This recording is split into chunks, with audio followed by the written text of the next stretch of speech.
Talaflava o talafong mai le si ufonga le lau mua mo le nei tai au lua se fulu au kuso lua fe lua lima.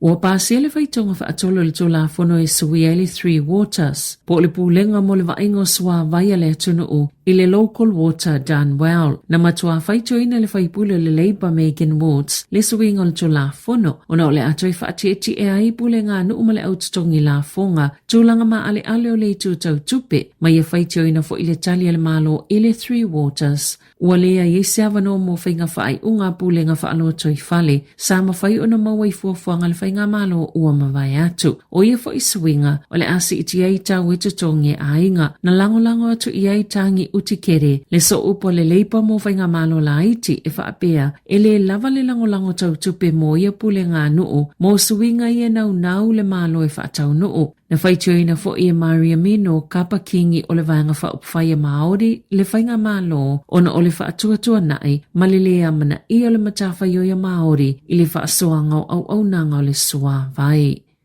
Ua te ele minista o unanga le malo Judith Collins se whaapea o ana saunoanga i na whaia whaatatau le tutongi o whaia onga o whaamanu alia ilo na sootanga ma le whainga malo. O le soe whaia li te e whaia onga o kolisi na ua mai ona o whatu iai. Se siitanga e tasi le pasene na whaitioina le malo le te ele a solulu na whaasila inai i le vaiaso taluai i se pepa o whaamatalanga i le ataimi. Na whailoa le ministawa onga Erica Stanford ma Collins. O siitia ili se lau wafetala le fuafa onga tutongi mo whaia onga kolisi po oa onga mawululunga whaatusa i le iwas futolu wafetala i le tolu tau sanga taluai. Peitai, i se tala noanga matus tala le vaiaso taluai na le sa oi se saunoanga Collins se whaapea a tu ui le fuafa onga tutono po le average ua se fulu tau sanga o whaia onga sa tutongi wha le tau sanga i le tusamalita i se lau wha se fulu wafetala. Na sauno Collins i le tai awana nafi, ua mai ona whaato ese ina ua whesasia ia na tala na whaia, ai atonu o le mafuanga ua le fiafia iuni, ona ua whaalawa i tele le malo nisi o whaamauninga, ai ua whaia lava la lato whai ungai whaiela lato titee, na sauno le so upo le leipa, Willow Jean Prime, i tūlanga tau wa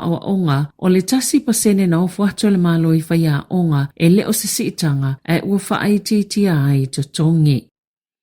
Ua talia le minista mo le whaatau lao langa o le tamao ainga Nicola Willis le talo sanga po le petition a le Consumer New Zealand o le Price is Right ina i sa o le whainga o tau o loa supermarketi o le talo sanga o sainia tangata i to o loa sifululi maafe. Mana tau a au inatu i le minista i lungo stipol pa le mene i le tai awa na nafi. O le masino yuni na tusia tuai Willis i supermarketi te tele le atunu o. E la patai nai i la tau mai le whainga ni whaalauloanga tau whaasise peli se seo nisi o lato tau. Na sauno le polisilo le Consumer New Zealand, John Duffy. E tele lava avano mo supermarket e whaatu langa ilea mata upo i lato lava. O le taimile nei mo le malo e te tauna sa nga ia ne ai ma whaasa o tau a supermarketi. Ma ua ioe iai le whaita wafio tangata New Zealand. O le tau sanga ilua whelua whaa. Na whaatusa i le komisi le Commerce Commission e fōlinga mai o le siseo tau o loa e ngā wai le whaitau miliona o tupe tangata whaatau i le tau sanga. O le asonga fuana whaatau nui nai le tufanga whailonga moalo ma whanau na fili mai a o ngai silia marisefulu mai Plimerton i Porirua. O le tufanga whailonga mo tamaiti mai a o ngatulanga lua o se polokalame whaanga solo a le Plimerton and Porirua Rotary Clubs ma le pule ngā nu o Porirua. O le tau sangalo na fitu le nei talo na whaanga solo le polokalame e ta ito lua tamaiti na fili mai a o ngatulanga lua i Porirua i Plimerton. O tamaiti wailonga lo lato tula i mai i tofi ta itai i so se polokalame i totonoa onga na amatalia le saunoanga le peristene o le Rotary Club so o ai ma le saunoanga alo i alpule nu o Porirua Anita Baker o le suipule nu o Kylie We Happy ma le isi sui fai pule mo se ngalo na fai mafufonga o le aso ma tōlau la wina i ngō i la tōna whaamani e ina i whailonga e mata ina le to otele o tamaiti Pasifika na whaamani e ina i a whailonga na tawalunga le saunoanga le sui a le member of the New Zealand Order of Merit le susunga whaateli o sua e Sarah na ia momoli ele whaamalo ma le whaaftai i mātua ma ainga mo le le lango sua I whanau, sa ia whaala I au ma whaamanatu, o le ala I le pule o le tautua, na ia whaamamafa I le tāu o le tautua ma le whaamaoni, I so o se au nanga, mangaluenga whai e tamaiti. O ana nafina whailoa ia le minista o le vai whafo wawasa mana ia Winston Peters, le sui o le ame pasa o New Zealand I Ayalani, le ana umia e le sa avea mafonga whatalai o Trevor Mallard. Sa ia whailoa ai o Angela Hassan Sharp, leo le asuitu langa atu ia Mallard. Ina ufsilingia wawasa mana ia winga ia Mallard, beita ina ia saunoa o le atoi fo I vave mai I New Zealand. Na ia whaitio I nai Jacinda Ardern I le filifilinga o tangata sai upowhai o le malo I ni ngā luenga tāua mai le tatau o na tupu. E le tatau o na tōwhia e sa whaipule I ni ngā luenga whaapea, masai e tite e lawa iai I lona soifuanga whaale ngā luenga. Mai le o toi mamao ai po le whaatoloa I lea o na ia whaasa oina. I le taimi au avea mela te mafonga whatalai o le mota, na tu ina atuai I a wawasa mana I le lapata inga, wa ia soli vale le ele o iele mota o le bale mene I le taimi, na awai atuai I le solo tite elea na apilo mama o tau le palemene. Na tau sanga Peters, I se ilo ilonga le whaamasinonga, mana I oe Mallard I le whaamasinonga mawalunga I whaapea, o le tu ina ato lea lapta inga ia Peters, ua whaisi mātu ia, mai le I whaatino ina I Peters se a mionga I ono whaatino ai, le tu ina ato ia I o lea lapta inga, na whaato ese Adrian rurahe ia Peters I whaimasui o Mallard, ina ua whaamawai e tau awelenga albenga o le ame pasai Ayalani pe ona tā uai le lipo te leitio New Zealand. O le telo mata upuna whaonga sisi ai tupe sāp so soani ai tangato le atunuu I le taimela COVID-19 wātangia mai le mawalunga le tūlanga whaatuatuaina o ia polo kalame. Bei ona sauno se tasi o whaitau whai mata uputau I la fonga. Na whaalia le ofisa o la fonga I le asolua. Na whaasalaina se tinai au kilani tau sanga I lua I le whalepuipui. Ona o whainga tau whaasese I la fonga. E se fulu walu molianga o Caitlin Briar Ashby e au fiele whaongango ni pepo whaamatalanga. Malona whaamoe mawaini whaamonianga mai la fonga toi whaafoi. E au fiei foi GST whaatase manitu si tau sanga se lua polkalame fsosoani o le COVID-19.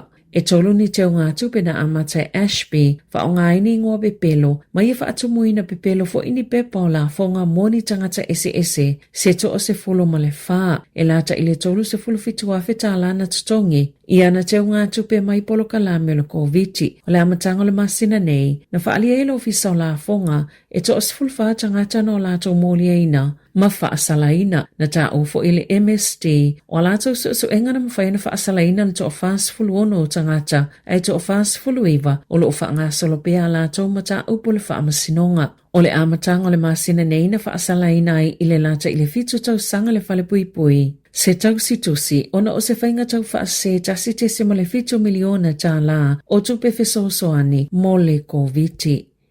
Ua pāsia I se pālota ale au nanga whaatustala le staff le whaia o salato te tee. Wa lipo tia le leito New Zealand, e le ofiafia le whainga aluenga I winga I fuafanga le kampani e vavae ini vaenga se lua, la lato malili e ngalua ia le whaatala noa I le vao la lato uni, mo se vaenga tu whaatasio ni tangata whainga aluenga, ma o lo lato langona, o le a whaititi e lo lato malu si angai whaatala noa I mata opo I tutongi mga aluenga, o le tau sangataloaina tu ese ina le kampani ni whaalapotopotonga se lua. Na whaalia Michael Wood le whaatono le e-tō o lo whaanga solo pe whaatala noanga ma o lo una ia malo se le kampani na ia sanga iane e whaatala noa le mata opo ma ia fola siane ni whaiungai mawhaio na talieina e tangata whainga aluenga o le tau sanga lua whilulua na whaifo I se te ele staff e whaatatau I tutongi.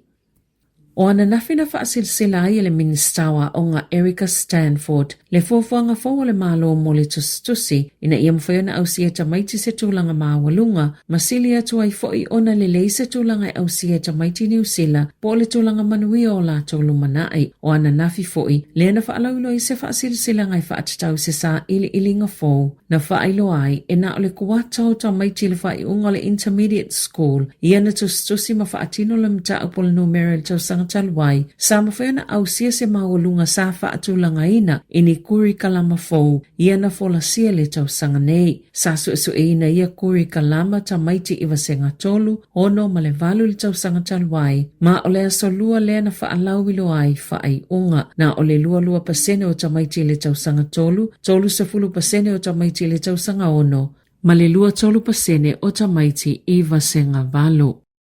I ta alonga, o to avalu ya Whitney Saunes, ta maita ine tipolo New Zealand, e sengi atu e Australia la lato ta amilusanga ni tipolo. Ma ua saini fo ilea ta maita ile awali Giants i sini. O le asonga fuana aviali ta maita i Karen Berger, ma Jane lona limo le Silver Ferns e New Zealand, e tu ina atu i ele whaatanganga e ta alo i le lua whelua ono. E le Suncorp Super Netball League, ina ua tala le mwe New Zealand na tu la fono. O le kapeteni le Pulse o Kelly Jackson, whapea Maddie Corden, ma Kate Heffernan, o le ata alo i Australia, ai o le tausanga luna lua leo le tongi polo Chris Nweke, i le alawa ta amilusanga. O le tausanga asau le ata alo i fo i te paia Selby Rickett, whapea ma Jane Watson i Aotearoa, o le atu ua Amelia Wren e ke nasi o le awale Magic a Waikato, ai le o mai lopo le ali isia na fuafuanga pe tai wa manatu nisi e ono malanga fo i eta alo i Aotearoa. Tala fau ia malisi ufonga le la moa, mo le nei vahenga o le tae ao.